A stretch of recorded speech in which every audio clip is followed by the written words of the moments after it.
Bien, vamos con el dato económico de la jornada. Tiene que ver ineludiblemente con el IPC correspondiente al mes de agosto, el octavo mes del año. Se conoció la inflación del mes de agosto fijada en el 1,9% por el Instituto Nacional de Estadísticas y Censos. No ha habido variación respecto al mes de julio, pero sí estamos hablando de que ya lleva 4 meses por debajo del 2%, de acuerdo a lo que uno puede ir repasando, de acuerdo a lo que ha ocurrido en materia económica en la República Argentina. Vamos a ver cómo impacta esto en la sociedad, qué lectura se puede hacer de este número que ha sido divulgado por el organismo estadístico. Facu, ¿cómo estás? Buenas noches.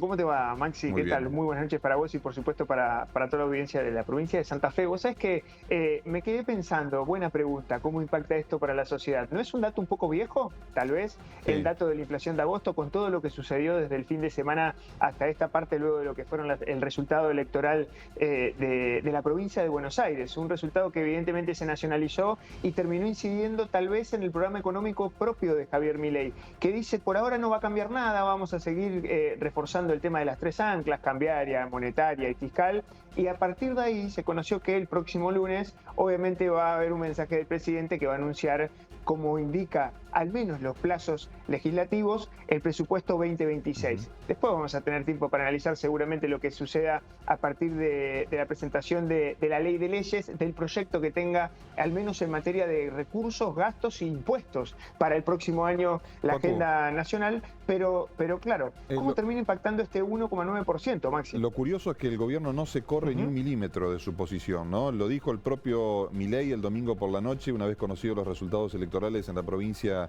de Buenos Aires. Recién acabamos de dar cuenta, en información de último momento, el veto a la ley de financiamiento universitario. La prioridad sigue siendo la cuestión fiscal. Más allá del mensaje de las urnas y lo que intenta transmitirle la sociedad en cuanto al descontento con la política económica, el gobierno no cambia ni una coma.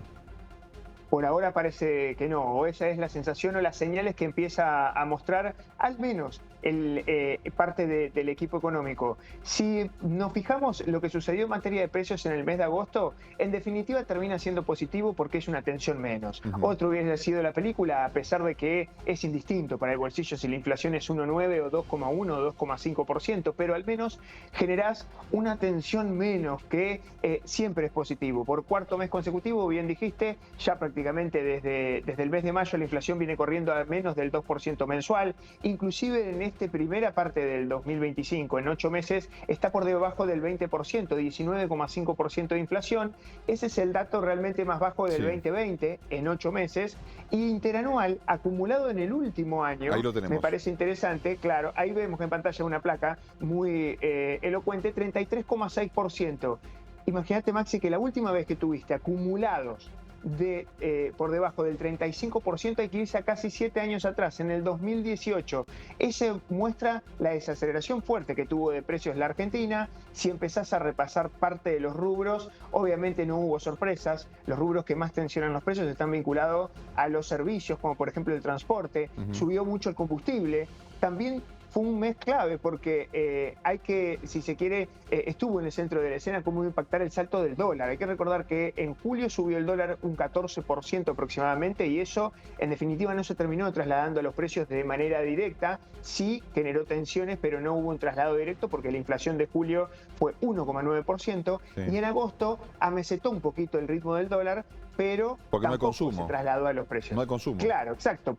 No hay consumo, es que ahí está parte de la respuesta. Fíjate cómo alimentos y bebidas un 1,4% con caída en el nivel de ventas de alimentos y bebidas, y hay un rubro que dio hacia abajo, que es prendas de vestir y calzado, que está muy vinculado a la apertura de importaciones, con lo cual el consumidor no convalida, si se quiere, a los precios en la industria local si tienen que subir porque aumentaron los costos, y obviamente eso terminó generando tensiones en el sector productivo de cada uno de estos rubros. No hay consumo, no hay producción y eso se empieza a sentir en la economía real. Fíjate cómo empezás a percibir o a perder parte de la buena sensación de desacelerar la inflación, no te perdés el efecto rebote de la buena parte de un buen dato de inflación, que no supere el 2%, es una buena noticia en la Argentina. Hace mucho que no venía sucediendo, con al menos cierta estabilidad en materia de precios, pero claro, a costa de sacrificar actividad económica y con dos grandes interrogantes. Lo que puede suceder de acá a octubre con respecto al dólar, que hoy está en el centro de la escena.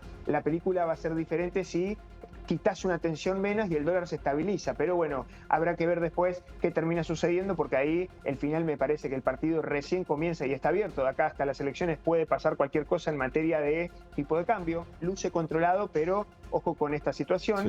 Sí. Y después con algunas variables como por ejemplo la tasa de interés, que el día de hoy el Tesoro de la Nación tuvo que afrontar un vencimiento importante. Lo positivo, bajó un poco de la tasa de interés. Vamos a ver si se empieza a calmar esa variable que termina también impactando al ritmo de la actividad económica. Mientras tanto, la economía completamente amesetada, con precios a la baja, si se quiere, o con niveles de inflación un poco más bajos, pero todavía falta mucho de recomponer de la situación de la vereda de enfrente, de los ingresos que por ahora vienen muy castigados. ¿Datos de la canasta básica?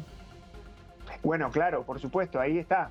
Otra de las cuestiones, 1.160.000 pesos ya necesita una familia, casi 1.200.000 para superar el umbral de pobreza. Siempre hacemos esta aclaración, sin pagar el alquiler, con lo cual cada vez el costo de vida, a pesar de que la inflación está amesetada, obviamente hay tensiones, porque la gran mayoría de los ingresos en la Argentina no alcanzan ese umbral, y eso seguramente se va a reflejar en los próximos datos de pobreza. Sin embargo, es muy diferente que la inflación vaya corriendo a un ritmo del 5, del 8, del 10% mensual, que luce, si se quiere, muy diferente a esa situación actual, pero atención con lo que pasa con el nivel de ingreso de la población y con la percepción de poder de compra que tienen los ciudadanos en la Argentina, porque esa percepción bajó a niveles de principios del 2024, cuando realmente la inflación apremiaba y la incertidumbre era mucho mayor, con lo cual obviamente no es una buena sensación para el bolsillo actual y tampoco hay mucho ritmo de actividad.